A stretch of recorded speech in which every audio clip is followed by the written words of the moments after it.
تو اس کے اوپر بھی ضرور ہونا چاہیے۔ بہرحال سی ٹی او اسد اجاز ملی نے بتایا کہ پروجیکٹس اور احتجاج کے سبب ٹریفک کا بہاؤ متاثر ہو رہا ہے۔ دوران سماعت فاضل جج نے کہا کہ ٹریفک کا بہاؤ برقرار رکھنے کے لیے آئندہ پروجیکٹس کے آغاز پر آپ سے منظوری لازمی قرار دی جائے گی۔ اور پنجاب حکومت کی جانب سے عدالت نے کہا ہے کہ جو ریسٹورنٹس ٹیکس ادا کرتے ہیں، نہ اپنا رویہ درست کرتے ہیں، ایسے جو ریسٹورنٹ ہیں ان کو بند کر دیا جائے اور ان کے خلاف کارروائی کی جائے، اور سی ٹی او کو 6 ماہ تک اس کا ٹرانسفر نہ کیا جائے تاکہ وہ بہتر انداز میں اپنا کام کر سکیں۔ دوسری جانب لاہور ہائی کورٹ میں بایو میٹرک کے حوالے سے جو جسٹس شجاعت علی خان صاحب کی عدالت میں کیس تھا، اوورسیز پاکستانیوں کا جو حق کے ووٹ ہے اور بایو میٹرک ووٹنگ کے حوالے سے جو درخواست تھی، جس پر الیکشن کمیشن کے لوگ الیکشن کمیشن کے سیکرٹری پیش ہوئے تھے، اور عدالت نے بڑی سخت برہمی سے کہا تھا کہ آپ پیسے بھی اوورسیز پاکستانیوں سے لیتے ہیں اور ان کے لیے آپ کوئی بھی سہولت نہیں دے رہے، آپ ان کو ان کا حق نہیں دے رہے، ووٹ کا حق نہیں دے رہے۔ یہ کیسے ہو سکتا ہے کہ آپ ان کو ان کا ووٹ کا حق نہ دیں؟ اب بایو میٹرک بلدیاتی انتخابات، پنجاب کے بلدیاتی انتخابات میں بایو میٹرک کرانے اور اوورسیز کو ووٹنگ کا حق دینے سے متعلق درخواست پر سماعت 16 جنوری کو ہوگی، اور یہ انٹرنیشنل لائرز ایسوسی ایشن پنجاب کے صدر اظہر صدیق ایڈوکیٹ نے یہ درخواست دائر کی، اور اس میں یہ کہا گیا تھا الیکشن کمیشن سیاسی جماعتوں کے ہاتھوں میں کھیل رہا ہے۔ الیکشن کمیشن نے آج تک بایو میٹرک نظام کے نفاذ کے لیے کچھ نہیں کیا، اور انہوں نے کہا کہ اوورسیز ملک کا قیمتی سرمایہ ہے، مگر انہیں ووٹ کے بنیادی حق سے محروم رکھا گیا ہے۔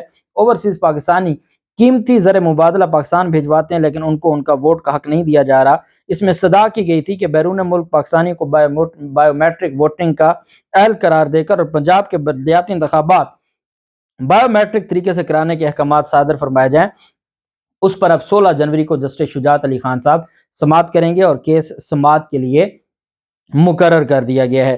جبکہ دوسری جانب جے آئی ٹی کے جو سربراہ ہیں، کنوینئر ہیں، جن کو ہٹانے کی پوری کوشش کی شہباز شریف حکومت نے، لیکن سپریم کورٹ کے احکامات کے بعد یہ سلسلہ رک گیا۔ عمران خان حملہ کیس کی تحقیقات کرنے والی جے آئی ٹی کے سربراہ سی سی پی او لاہور غلام محمود ڈوگر نے ٹیم ممبران پر کیس خراب کرنے کا الزام لگاتے ہوئے ممبران کے خلاف کارروائی کی سفارش کر دی۔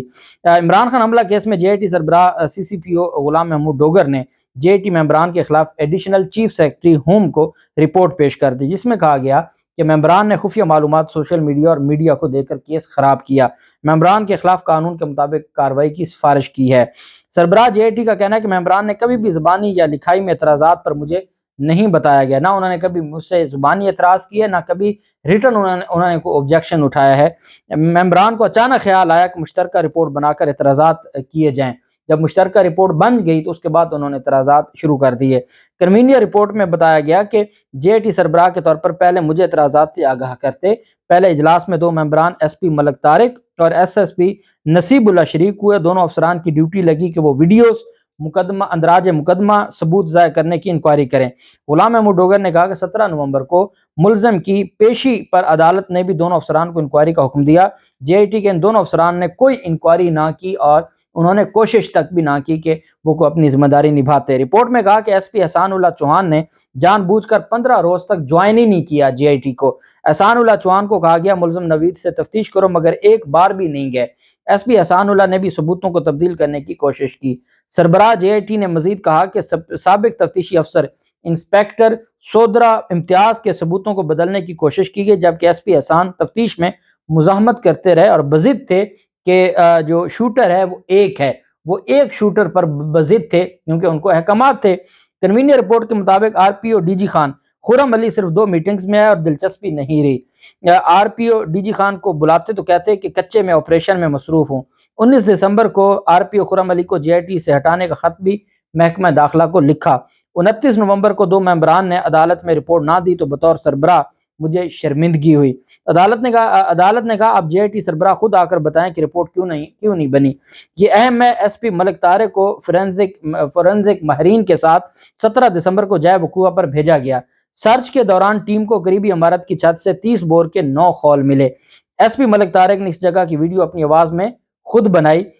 غلام محمود ڈوگر کا کہنا تھا کہ یہ خول تیسرے حملہ آور کی موجودگی کے ثبوت ہیں۔ خود ثبوت اکٹھا کرنے کے باوجود ایس پی نے کہا کہ صرف ایک ہی شوٹر تھا۔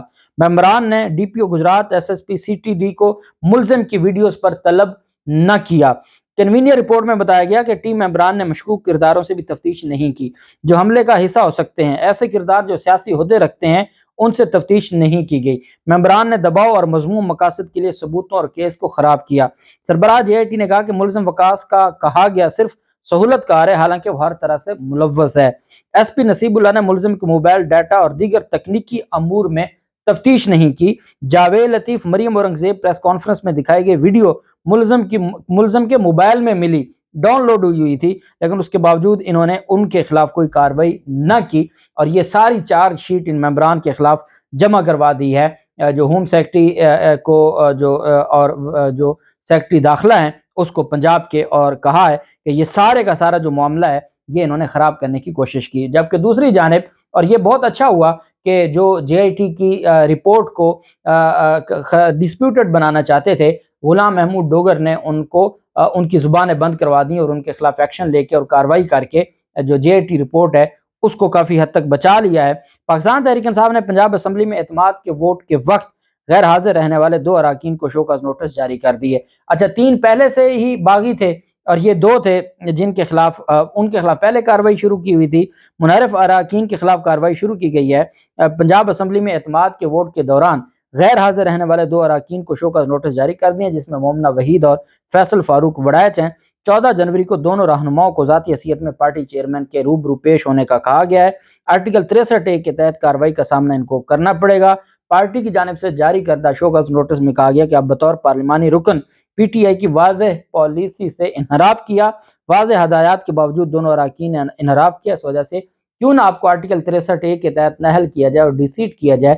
آپ کو شو کاز نوٹس جاری کیا جاتا ہے کہ 14 جنوری کو عمران خان کے سامنے پیش ہو کے اپنے جو دفاع میں اگر آپ کچھ کہنا چاہتے ہیں تو کہیں، نہیں تو آپ کے خلاف ریفرنس اسپیکر کو بھیجا جائے گا اور اسپیکر پھر آپ کی ڈسکوالیفیکیشن کے لیے معاملہ بھجوا دے گا الیکشن کمیشن کو، اور پھر آپ کے خلاف آپ کو نہل کر کے ڈیسیٹ کر دیا جائے گا۔ یہ ان کے خلاف کارروائی شروع کر دی گئی ہے۔ ان نہلوں کے لوٹوں کے خلاف اللہ پاک پاکستان کا حامی و ناصر ہو۔ بہت شکریہ۔ اللہ حافظ۔ پاکستان زندہ باد۔